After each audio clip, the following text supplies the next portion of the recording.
Hello everyone, welcome to my YouTube channel. आज तारीख है 6 जून 2020 और आज के टॉप मोस्ट करंट अफेयर्स मैं आपके लिए लेकर आई हूँ। तो चलिए शुरू करते हैं आज की वीडियो। तो जैसे कि हम अपनी वीडियो की शुरुआत एक विचार से करते हैं, तो जो आज का विचार है वह यह है, कोई लक्ष्य मनुष्य के साहस से बड़ा नहीं, हारा वही है जो लड़ा नहीं। ठीक है, तो चलिए मेरा पहला प्रश्न है, हाल ही में बेफ्टा के नए अध्यक्ष कौन बने हैं? तो इसका सही ऑप्शन है फोर्थ, कृष्णेंदु मजूमदार बेफ्टा के नए अध्यक्ष बन गए हैं। अब आप सोचेंगे ये बेफ्टा होता क्या है? तो बेफ्टा ब्रिटेन में फिल्म और टेलीविजन के क्षेत्र में दिए जाने वाला सर्वोच्च सम्मान होता है। जिस प्रकार भारत में क्या होता है, फिल्म फेयर होता है, ऐसे ही वहाँ पे बेफ्टा होता है।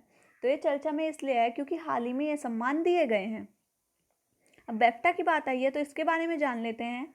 बेफ्टा की फुल फॉर्म है British academy of film and television arts, और जो बेस्ट फिल्म 2020 का अवार्ड दिया गया है वो 1970 वार एडवेंचर को दिया गया है। बेस्ट एक्टर कौन है?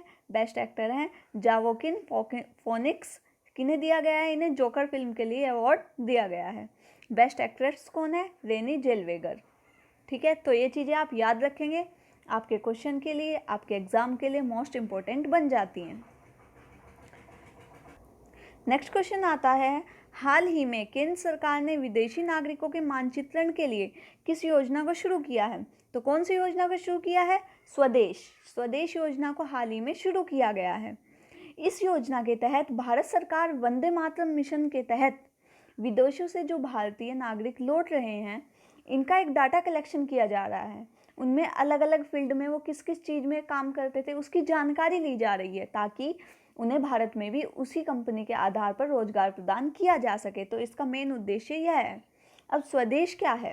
स्वदेश की फुल फॉर्म जान लेते हैं।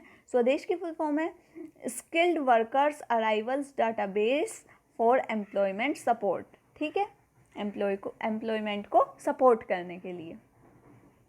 नेक्स्ट क्वेश्चन की ओर आते हैं। G7 शिखर सम्मेलन 2020 का आयोजन किस देश में किया जाएगा? तो किस देश में किया जाएगा? इसका सही ऑप्शन है थर्ड, अमेरिका में किया जाएगा। पहले इसका आयोजन 10 जून से 12 जून तक 2020 तक होना था, किंतु हमारे विश्व के हालात अच्छे नहीं हैं, तो इनका सम्मेलन कहाँ कर स्थगित कर दिया है? तो इनका सम्मेलन सितंबर 2020 तक स्थगित कर दिया गया है। ठीक है, और जो G7 में देश हैं वो भी आपको पता होने चाहिए। वो है Canada, France, Germany, Italy, Japan, the United kingdom and US।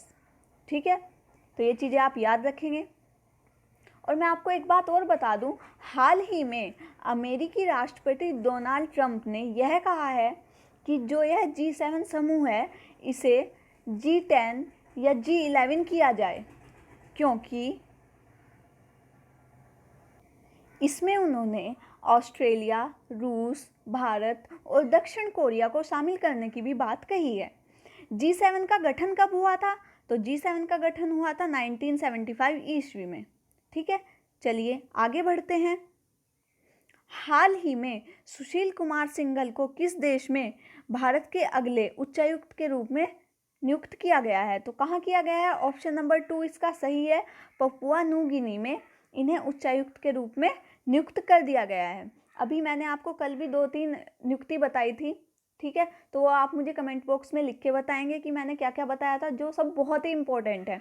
तो आज एक और इम्पोर्टेंट चीज़ हमें क्या मिल जाती है कि सुशील कुमार को कहाँ नियुक्त किया गया है? पपुआ न्यू गिनी में उच्चायुक्त के रूप में नियुक्त कर दिया गया है।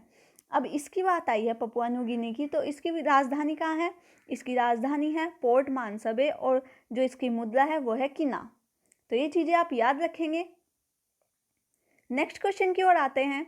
हाल ही में आयोजित वर्चुअल ग्लोबल वैक्सीन समिट 2020 की मेज़बानी किस देश ने की है? तो इसका सही आंसर है UK। ठीक है, तो यूनाइटेड किंगडम ने इसकी मेज़बानी की है। ब्रिटेन के प्रधानमंत्री बोरिस जॉनसन द्वारा इस समिट की मेज़बानी की जाएगी। इस समिट में भारत का प्रतिनिधित्व नरेंद्र मोदी जी ने किया है। इस समिट के दौरान भारत में 15 करोड़ मिलियन अमेरिकी डॉलर अंतर्राष्ट्रीय टीकाकरण में योगदान देने की घोषणा की है। तो ये किसने घोषणा की है? हमारे देश से नरेंद्र मोदी जी ने की है। और कहाँ की जाएगी? कौन सा देश इसकी मेज़बानी कर रहा है? वो कर रहा है UK। तो ये चीज़ें आप याद रखेंगे किस चीज़ की? Global virtual vaccine summit 2020। चलिए आगे बढ़ते हैं। हाल ही में एशिया रीजन के लिए कॉमनवेल्थ शॉर्ट स्टोरी प्राइज 2020 से किसे सम्मानित किया गया? तो किसे सम्मानित किया गया है? ये सम्मानित किया गया है कृतिका पांडे को।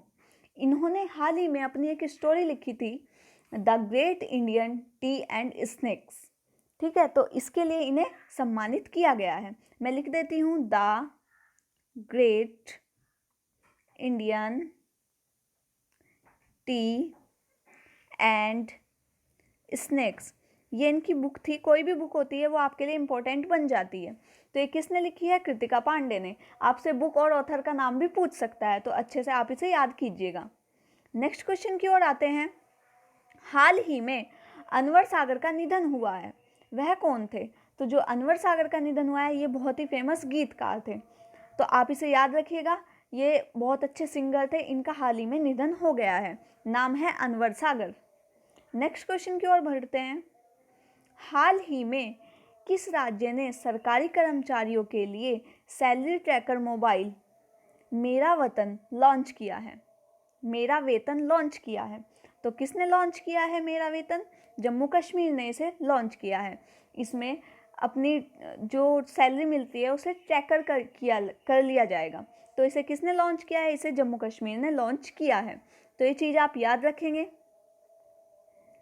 नेक्स्ट, किस राज्य पुलिस ने डिप्रेशन से भ्रष्ट कर्मियों के लिए स्पंदन अभियान चलाया है? मोस्ट इम्पोर्टेंट क्वेश्चन हो जाता है, क्योंकि पुलिस कर्मियों जो हमारी सेवा में निरंतर लगे हुए हैं उनके लिए कोई एक अभियान चला गया है। तो कौन सा अभियान है? स्पंदन। तो किसने चलाया है? ये छत्तीसगढ़ पुलिस ने चलाया है।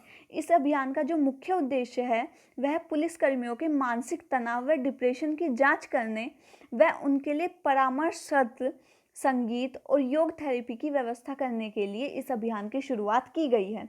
तो ये अभियान आपके एग्जाम के लिए इम्पोर्टेंट बन जाता है। छत्तीसगढ़ सरकार ने इसकी पहल की है, छत्तीसगढ़ पुलिस ने इसकी पहल की है। नेक्स्ट क्वेश्चन की ओर बढ़ते हैं। कोहाला जल विद्युत परियोजना किस नदी पर बनाई जाएगी?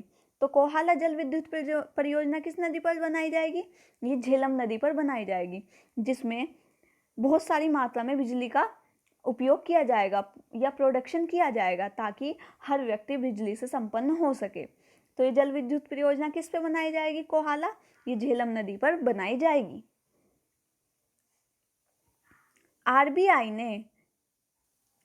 आरबीआई ने सिटी बैंक को कितने रुपए का जुर्माना लगाया है सिटी बैंक के ऊपर?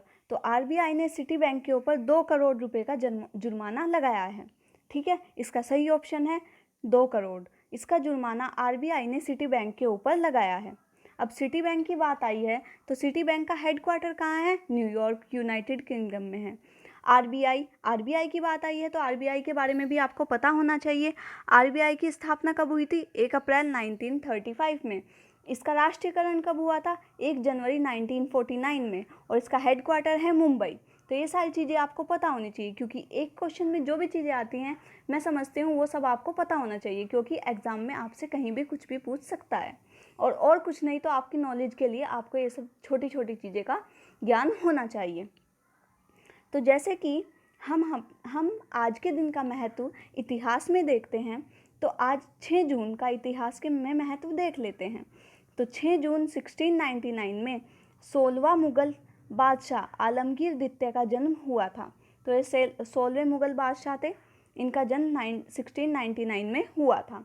6 जून 1946 में बास्केटबॉल एसोसिएशन ऑफ अमेरिका की स्थापना न्यूयॉर्क शहर में हुई थी। तो इस क्वेश्चन से आपको इतनी इन्फॉर्मेशन मिलती है आज के इस पैराग्राफ से। आप इन चीज़ों को अच्छे से ध्यान रखिएगा, क्योंकि हमारा इसके साथ हिस्ट्री का भी एक पार्ट कवर होता जाता है, और कुछ नहीं तो हमारे हिस्ट्री के 2 क्वेश्चन रोज कवर हो जाते हैं। तो आज की वीडियो में इतना ही। अगर आपको मेरी वीडियो अच्छी लगे तो प्लीज़ ज़्यादा से ज़्यादा लाइक करें, सब्सक्राइब करें, ज़्यादा से ज़्यादा शेयर करें। कल मिलते हैं नई वीडियो के साथ, तब तक के लिए थैंक यू सो मच।